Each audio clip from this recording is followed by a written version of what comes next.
Bonjour, c'est avec toujours un réel plaisir que je vous retrouve. J'espère que ces leçons sur les vêtements sacerdotaux, sur les vêtements de la justice, les vêtements blancs, vous enrichissent. Et aujourd'hui, je vous invite à rencontrer une nouvelle équipe dans laquelle je serai d'ailleurs, et qui sera animée par André Villers, le pasteur André Villers, que j'accueille avec beaucoup de plaisir. Bonjour André. Bonjour Christiane. Donc c'est toi qui conduis l'étude aujourd'hui. Eh oui. Alors de quoi vas-tu nous parler? Eh bien aujourd'hui on va parler particulièrement d'Élie et d'Élisée et l'histoire du manteau qui passe de l'un à l'autre. Oui, c'est une histoire passionnante. C'est passionnant, c'est dans un contexte assez spécial aussi, moment trouble de l'histoire d'Israël, et c'est intéressant d'approfondir cela. En tout cas, je suis heureuse de faire partie donc de ton groupe. Voilà. Okay. Donc pour commencer, bonjour à vous qui nous suivez sur Internet, et nous allons bien sûr commencer par la prière avec Marthe. Notre Père, notre Dieu, merci de nous avoir réunis ce soir. Merci de nous permettre d'étudier ta parole. Et Seigneur, je veux te demander particulièrement de nous accorder de ton esprit afin que nous puissions comprendre, que nous puissions mettre en pratique et que nous puissions faire partager ces leçons que tu as préparées pour nous. Au nom de Jésus et pour ta gloire. Amen. Amen. Donc comme je disais tout à l'heure, nous allons aborder le prophète Élie, mais c'est à la fin de son ministère que nous sommes. Il vient juste de vivre quelque chose de très fort. Il a rencontré les 400 prophètes de Baal, il y a eu un affrontement spirituel sur le mont Carmel. Élie, dans sa foi, a permis à Dieu de faire descendre le feu du ciel et de détruire, consumer plutôt même l'offrande qui était offerte. Et puis il y a eu, suite à cela, la mise à mort de tous les prophètes de Baal. Ensuite, il est allé courir devant le roi, 30 kilomètres quand même. On nous dit que Dieu avait posé sa main sur lui, heureusement d'ailleurs. Sinon, je me demande comment il aurait fait. 30 kilomètres. Et puis il va s'en aller. Et il se passe quelque chose d'important à ce moment-là, c'est que le roi Akab va raconter à Jézabel ce qui s'est passé, et Jézabel devient folle furieuse, et elle envoie un messager à Élie qui est pas très agréable à entendre. Alors, oui. Christiane, peut-être tu peux nous lire 1 Roi 19, les versets 1 à 4. Akab rapporta à Jézabel tout ce qu'avait fait Élie, et comment il avait tué par l'épée tous les prophètes. Jézabel envoya un messager à Élie pour lui dire que les dieux me traitent dans toute leur rigueur si demain à cette heure je ne fais de ta vie ce que tu as fait de la vie de chacun d'eux. Élie, voyant cela, se leva et s'en alla pour sauver sa vie. Il arriva à Beersheba, qui appartient à Juda, et il y laissa son serviteur. Pour lui, il alla dans le désert, et après une journée de marche, il s'assit sous un genêt et demanda la mort en disant « C'est assez, maintenant l'Éternel prend mon âme, car je ne suis pas meilleur que mes pères. » Voilà. Donc voilà ce prophète Élie qui a fait quelque chose d'extraordinaire pour Dieu, qui a agi avec une foi puissante. C'est fort quand on lit ce qui s'est passé dans les chapitres précédents, et qui là est complètement, mais alors complètement déprimé. On pourrait dire qu'il a les batteries à plat dans un langage moderne. Voilà, on pourrait dire effectivement il y a une décompensation. Voilà. Il se vide. Voilà. Il est complètement vidé.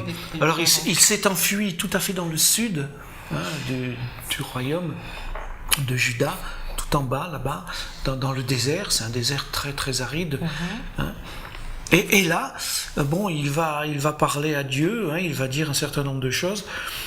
Ce qui m'intéresse, c'est surtout ce qu'il va se passer après, à partir du verset 9. Si on peut lire le verset 9 jusqu'au verset 18.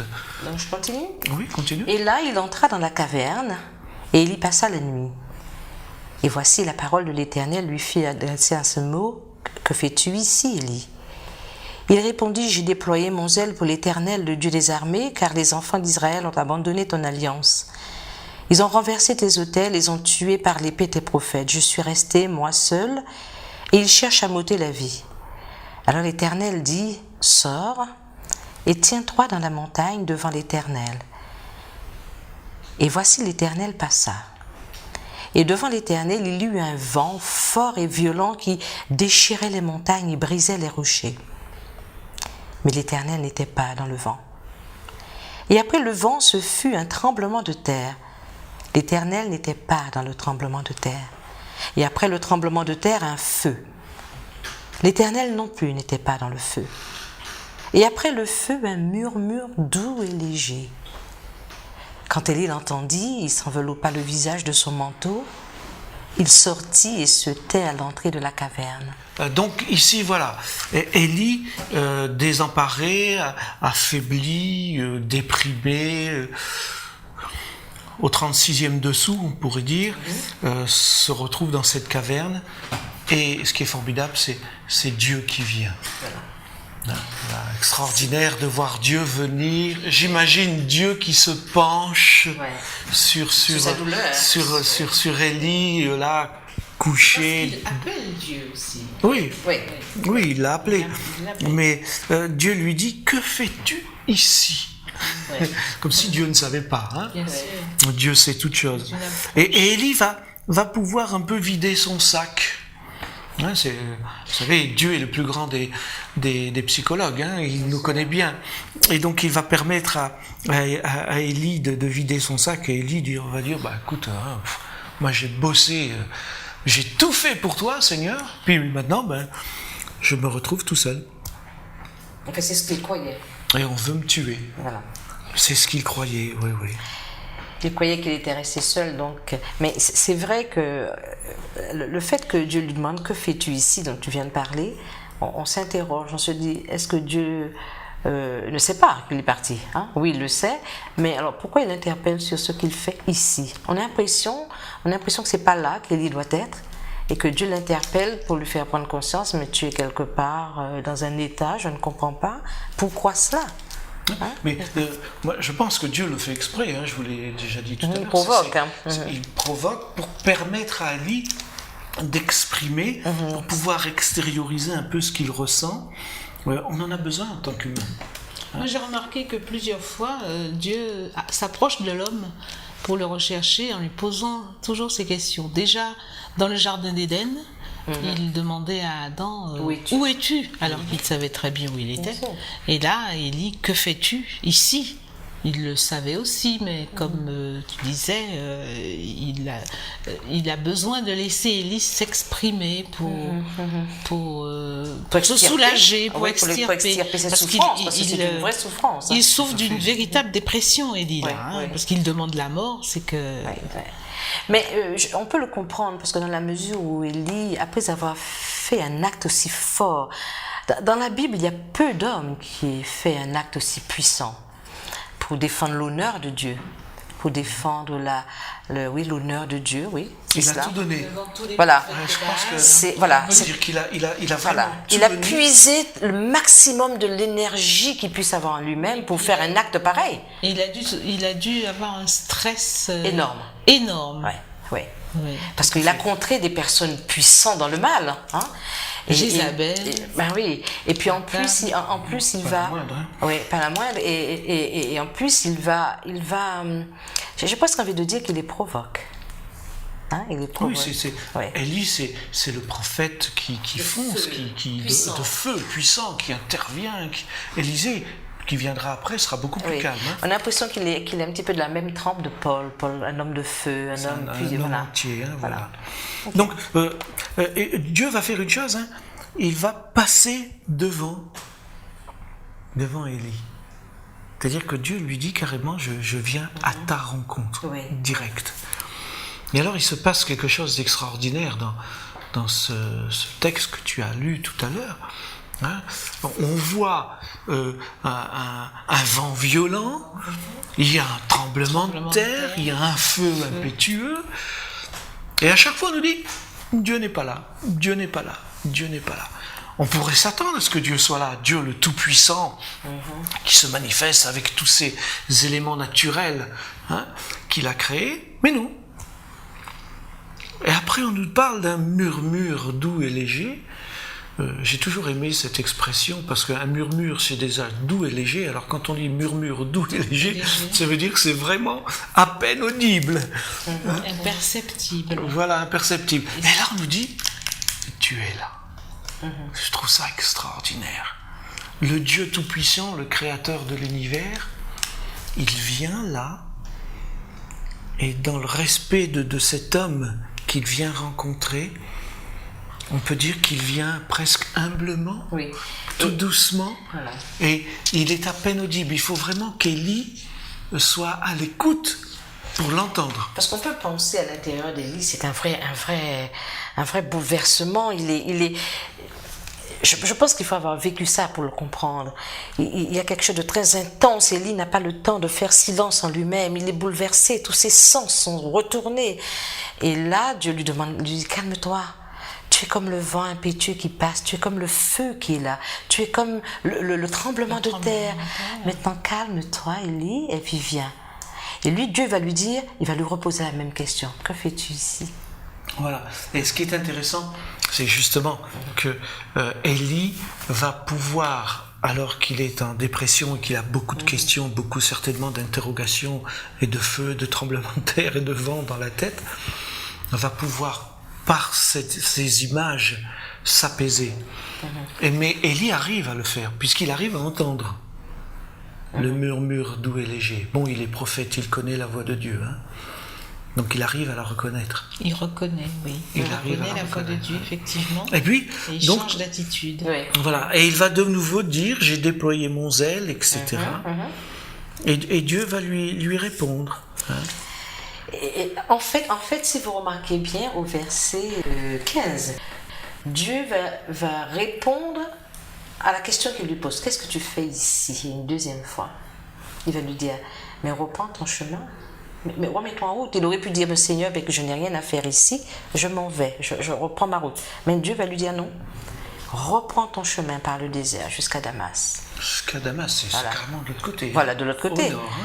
C'est-à-dire, il va refaire le sens inverse.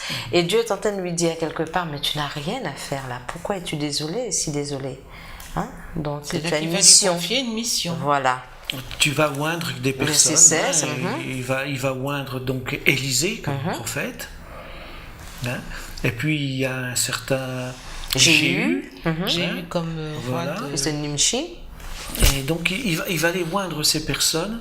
Et bon, le but de notre rencontre cet après-midi, il n'est pas d'aller dans le détail de tout cela, mais on voit que Élie reçoit une mission, une action à accomplir. Et ça va le sortir de sa dépression.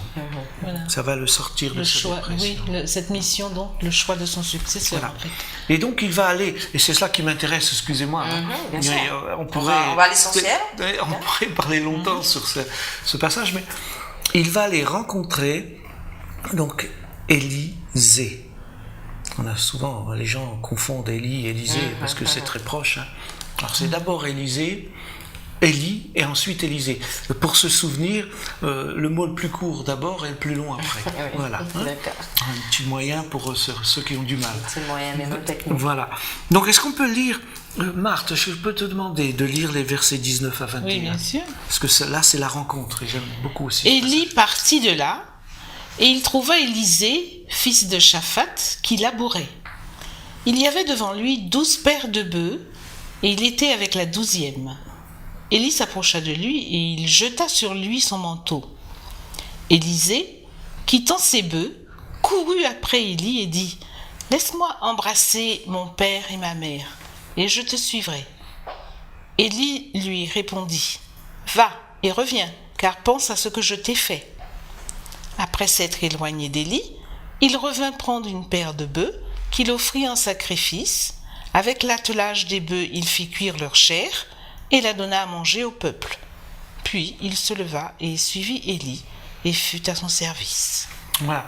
Donc, ce jeune homme, Élisée, est un cultivateur, un laboureur. Hein. Et il a été choisi par Dieu, parce que Élisée ne fait pas ça au hasard, on l'a vu tout à l'heure. C'est Dieu qui l'envoie. Hein, et Élisée va donc recevoir le ministère de prophète des mains d'Élie. Et donc, verset 16, il faut bien préciser, effectivement, c'est Dieu qui détermine la personne. Oui, c'est Dieu qui a déterminé. Tu oindras Élisée. Voilà. Donc, il est clair que là, c'est une décision de Dieu. Et Dieu sait très bien, il connaît les hommes, il sait très bien qui il a affaire. On le voit tout de suite dans le récit. Élisée n'hésite pas, il dit juste, je vais dire au revoir à mes parents. Voilà, ce qui tout à fait humainement, tout à fait acceptable. Normal. Mais il ne pose pas de questions, pourquoi moi, ou ceci ou cela, mais je suis pas apte ou autre. Non. Le fait de recevoir ce manteau, c'est un signe. C'est un signe pour lui et il l'accepte. Alors, c'est intéressant parce qu'on est en train de parler des vêtements dans notre trimestre, de voir ce passage du manteau. Le manteau d'Élie qui passe sur le manteau d'Élisée. Sur le dos. Sur le dos d'Élisée. Alors, quelle est la signification, on pourrait se poser, de ce geste-là? Alors justement, j'aimerais bien que vous puissiez peut-être me répondre. Ça veut dire une transmission d'une fonction, d'une autorité. Le vêtement revêtait une importance particulière, très importante. Et Élie donc voulait montrer à Élisée qu'il lui transmettait sa responsabilité, son autorité de prophète. Ce qu'on avait vu déjà dans les leçons précédentes. Il transmet un sacerdoce, un ministère. Bon, c'est vrai qu'Élie n'était pas prêtre, mais il transmet un ministère. C'est un ministère. Prophète, c'est un ministère, de toute façon. Non, je parlais d'un sacerdoce, c'est pour cela. Mais c'est aussi un sacerdoce quelque part. Oui, bien entendu. Mais il n'est pas prêtre. Dans le sens large du terme. Il n'est pas prêtre. Il est prophète.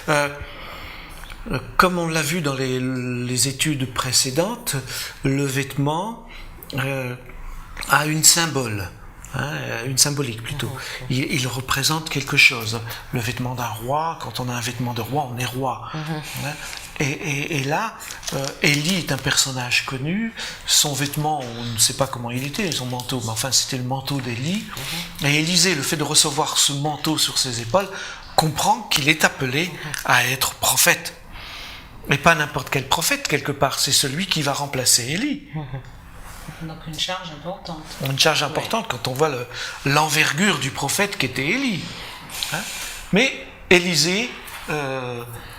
Ce qu'on sait d'Élisée après, c'est qu'il va remplir son ministère sans chercher à être comme Élie. Voilà, et Élisée reste là et comment dire ça, ne rejette pas. Il accepte le vêtement, il l'accepte et il le reçoit parce qu'il comprend que c'est Dieu qui l'appelle, parce que c'est le prophète qui vient lui-même lui faire la demande. Élisée, c'est quelqu'un d'obéissant. Il accepte tout de suite la mission et la parole de Dieu dit qu'il le suit. Voilà. Il le dit après Élie, tout de suite. Et puis il dit je te suivrai. Oui, sans chercher à comprendre. C'est un trait de caractère que Dieu veut retrouver parmi les personnes. Je ne sais pas si c'est sans chercher à comprendre, excuse-moi. Oui, mais je pense qu'il a compris. Il avait compris déjà, mais sans poser de questions, sans tergiverser, sans hésiter, sans remettre à demain. Voilà. Il y a une espèce de spontanéité dans sa réponse. Et c'est là la question qu'on pourrait se poser. Est-ce que lorsqu'on reçoit une mission, est-ce qu'on est aussi docile? Parce qu'il y a une forme de docilité. Ce sont des traits de caractère que Dieu veut retrouver en celui à qui il donne une mission. C'est une forme de docilité. Il veut aussi trouver parce que c'est une forme d'humilité aussi. Parce qu'il aurait pu dire, bon, mais écoute, Élie, t'es bien gentil, mais moi, j'ai bien envie de finir de labourer mes bœufs, là, d'abord. Mon champ, de labourer, pardonnez-moi. Je serai pardonné par les internautes, je l'espère, en tout cas. Voilà. Il aurait pu dire, mais écoute, laisse-moi finir de labourer. Et on retrouve ici quelque chose qui se passe au temps de Jésus. Lorsque Jésus passait au port de la mer, il appelait les Jean, Jacques, et tout de suite il laissait ce qu'il faisait et il suit. Alors la question qu'on pourrait se poser, est-ce que premièrement, on a conscience d'avoir reçu un manteau, nous aussi, un manteau. Enfin, je sais pas, c'est une des questions. Une mission. Voilà. Un manteau qui confère une mission. En tant que chrétien, oui. En tant que chrétien. Et ce manteau, cette mission, est-ce que on est rentré dedans sans trop tergiverser, on est obéissant, on est douce, on est docile? Quelle est ma réponse? Est-ce qu'on accepte? Voilà. Oui. Quelle est la réponse qu'on fait au Seigneur? Voilà. Hein?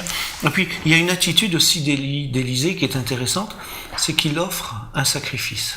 Voilà, tout à fait, effectivement. Donc là, c'est une démarche religieuse, spirituelle profonde. Une paire de bœufs, hein, avec tout l'attelage. Et il va donc offrir cela à Dieu pour dire, voilà, Seigneur, en quelque sorte, tu me consacres, parce que Élie est venu pour ça. Hein, eh bien, je suis reconnaissant de l'appel que tu me fais, je l'accepte. C'est une façon de dire, voilà, ok, j'y vais. Et il le fait avec une profondeur spirituelle. Et il y a des témoins, parce qu'il va offrir tout cela. En fait, il inaugure son ministère de façon publique. Tout à fait. Oui, Voilà, hein, de façon publique, tout le monde était invité. Oui, il y a des témoins, parce qu'il donne à manger au peuple. Donne à manger au peuple, et voilà. Et après, donc c'est festivité, parce qu'on sent donc c'est joyeux, parce que j'imagine bien que c'était un moment joyeux. Alors, une deuxième question qu'on pourrait se poser, est-ce que nous aussi, nous entrons dans le ministère que Dieu nous donne avec joie? Avec joie. Hein, avec joie et voilà. Est-ce qu'on considère ça comme une corvée ou comme un privilège? Exactement, tout à fait. fait. C'est une bonne C'est ce qu'il question. faut se dire. Hein. Est-ce un devoir ou est-ce une réponse? Oui. Une réponse joyeuse à l'appel de Dieu. Alors, je voudrais qu'on avance un petit peu. Il y a un autre personnage qui est là aussi et qui va agir d'une manière, comment dire ça, un peu cruelle. C'est ce fameux roi Akab qui, lui, va venir voler la vigne. Enfin, vous connaissez l'histoire. Oui. Une sortie d'affaires. Il y a une sortie d'affaires. Ouais. Hein, on va pas trop rentrer dans le détail de la chose, mais On peut dire deux mots peut-être. si tu veux, oui, rapidement. Non, ils vont tout simplement subtiliser un terrain qui leur appartient pas et pour pouvoir donner des aises à comment il s'appelle, à Jézabel, Jézabel. Hein. la femme Voilà. d'Akab. Il va violenter cet homme jusqu'à aller le tuer pour prendre ce qui lui appartient, le déposséder de son bien. Et ça, c'est un acte odieux. Enfin, ils vraiment se un acte rendent odieux. coupables tous les deux, hein, Voilà. le couple, Oui, le couple. d'un crime abominable aux yeux de Dieu. Et Dieu va prononcer une sentence. Tout à fait. Et cette sentence, elle est sévère, hein, c'est clair. On peut lire les versets dans un chapitre 21. Partie de verset 22. 21 22 Chapitre 21. 21, à partir du 21, c'est cela. Je vais lire. Oui. Voici, je vais faire venir le malheur sur toi. Je te balayerai, j'exterminerai quiconque appartient à Akab, celui qui est esclave et celui qui est libre en Israël. Et je rendrai ta maison semblable à la maison de Jéroboam, fils de Nébat, et à la maison de Baïcha, fils d'Achija, parce que tu m'as irrité et que tu as fait pécher Israël. L'Éternel parle aussi sur Jézabel et il dit « Les chiens mangeront Jézabel près du rempart de Jizréel. Celui de la maison d'Akab qui mourra dans la ville sera mangé par les chiens, et celui qui mourra dans les champs sera mangé par les oiseaux du ciel. » Il n'y a eu personne qui se soit vendu comme Akab pour faire ce qui est mal aux yeux de l'Éternel. Et Jézabel, sa femme, l'y excitait. Il a agi de la manière la plus abominable en allant après les idoles, comme le faisaient les Amoréens, que l'Éternel chassa devant les enfants d'Israël. Donc après avoir entendu cela, Akab a une attitude de repentance. Ouais. Une véritable attitude de repentance. Quand on lit le verset qui suit, Akab déchira ses vêtements et il mit un sac sur son corps et il jeûna. Et il couchait avec ce sac et il marchait lentement. Donc voilà, Akab va rentrer dans une démarche de repentance profonde, réelle.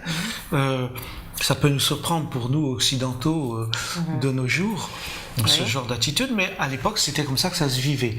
Quelqu'un qui s'humiliait, qui se repentait, Ce n'était pas qu'une affaire de cœur. Il y avait aussi tout un symbolisme à mettre en œuvre. Il fallait le montrer Pour aux montrer gens, montrer à public, tout le monde qu'on était dans un temps se de dépouiller de repentance. ses vêtements. Se dépouille, il déchire ses vêtements, il les enlève. C'est-à-dire qu'il n'est plus digne d'être roi quelque part. C'est un peu ça qu'il exprime. Et puis il se met un sac. Un sac, c'est-à-dire je suis qu'un vulgaire objet qui n'a plus de mérite. Il se dévalorise lui-même. Voilà.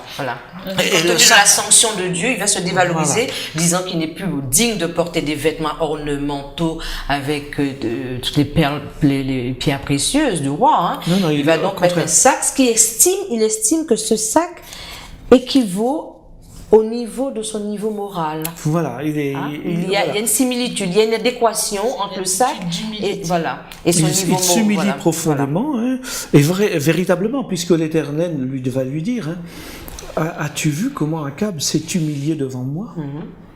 Il dit à Élie. Donc l'Éternel lui-même reconnaît cet état d'humilité.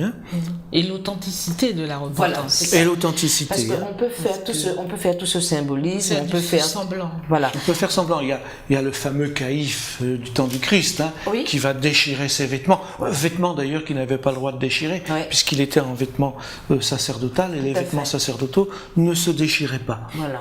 Mais il va le faire pour montrer son indignation, sa colère vis-à-vis de Jésus. Mais lui, il n'ira pas se mettre sur le sac, dans le sac, etc.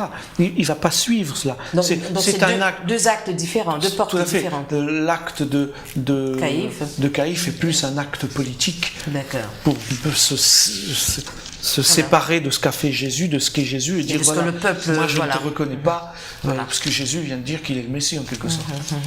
Et donc là, il va, grâce à cela, influencer le Sanhédrin pour que Jésus soit condamné. Ça, c'est un acte politique. Tout à fait. Mais ici, Akab est sincère, il est réel. Et il lui dit qu'il ne fera pas venir le malheur pendant sa vie. Mais c'est quand même intéressant de voir, je ferai venir le malheur sur sa maison, on sent que les conséquences demeurent. Alors c'est intéressant de voir, même si Dieu pardonne nos fautes dans sa grâce et dans sa miséricorde, il nous pardonne heureusement, qu'il y a le pardon qu'on peut toujours acquérir auprès de Dieu. Mais les conséquences demeurent et voilà, on traîne avec nous les conséquences sont là. Et nous connaissons les conséquences justement après, qui en sont découlées. Voilà. Donc, pour clore ce moment d'étude, parce que on a vu trois personnages en quelque sorte. On a vu Élie dans un premier temps, ensuite Élie et Élisée, puis maintenant Akab.